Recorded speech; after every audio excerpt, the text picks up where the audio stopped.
नमस्कार, आप देख रहे हैं न्यूज नेशन का डिजिटल प्लेटफॉर्म और मैं हूं अंशिका।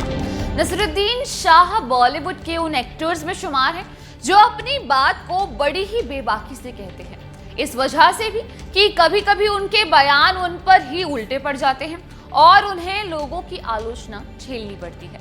ठीक उसी तरह अब नसरुद्दीन शाह भी अपने बयानों के चलते बुरी तरह से फंस गए हैं। दरअसल एक्टर ने एक इंटरव्यू के दौरान कहा था कि मुसलमानों के खिलाफ नफरत अब फैशन हो गई है, जिसे सरकार के द्वारा सिनेमा के माध्यम से बड़ी ही चतुराई के साथ फैलाया जा रहा है।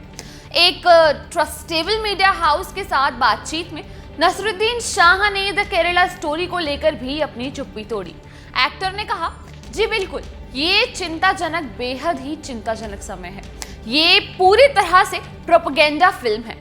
पढ़े लिखे लोगों के लिए भी मुसलमानों से नफरत करना आज के वक्त में फैशन बन गया है। सत्ताधारी दल ने बहुत चतुराई से इसका इस्तेमाल किया है। हम सेक्युलर, ये लोकतंत्र वो की बात करते हैं, तो आप हर चीज में धर्म का परिचय क्यों दे रहे हैं? यहाँ तक कि उन्होंने फिल्म की सफलता को खतरनाक ट्रेंड बताते हुए उसकी तुलना नाजी जर्मनी से की है। एक्टर नसरुद्दीन शाह ने आगे कहा कि चुनाव आयोग भी ऐसी बातों पर कुछ नहीं बोलता है। हमारे देश में राजनीतिक पार्टियां चुनावों में धर्म का खुलकर इस्तेमाल करती हैं। केवल इतना ही नहीं, अगर कोई मुस्लिम लीडर अल्लाहू अकबर का नाम लेकर वोट मांगता है तो अब तक उस पर बवाल खड़ा हो गया होता।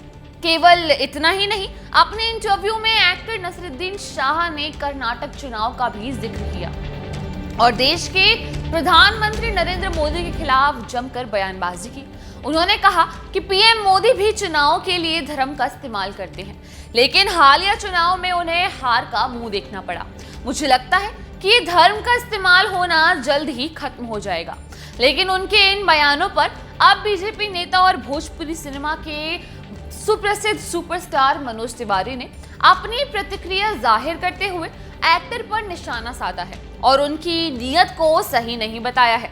मनोज तिवारी से जब नसरुद्दीन शाह के द केरला स्टोरी पर दिए गए बयान के बारे में पूछा गया तो उन्होंने एक मीडिया पोर्टल से बातचीत करते हुए एक्टर के स्टेटमेंट पर अपना गुस्सा व्यक्त किया। उन्होंने कहा कि वो एक अच्छे अभिनेता हैं, लेकिन उनकी नीयत अच्छी नहीं है और ये बात मैं बहुत ही भारी मन से कह रहा हूँ।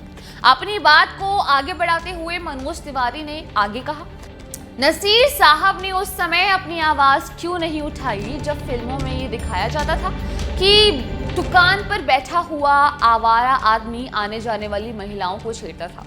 हालांकि अपनी बात पर जोर देते हुए उन्होंने कहा कि द केरला स्टोरी और द कश्मीर फाइल्स सच्ची कहानियों पर आधारित फिल्में हैं।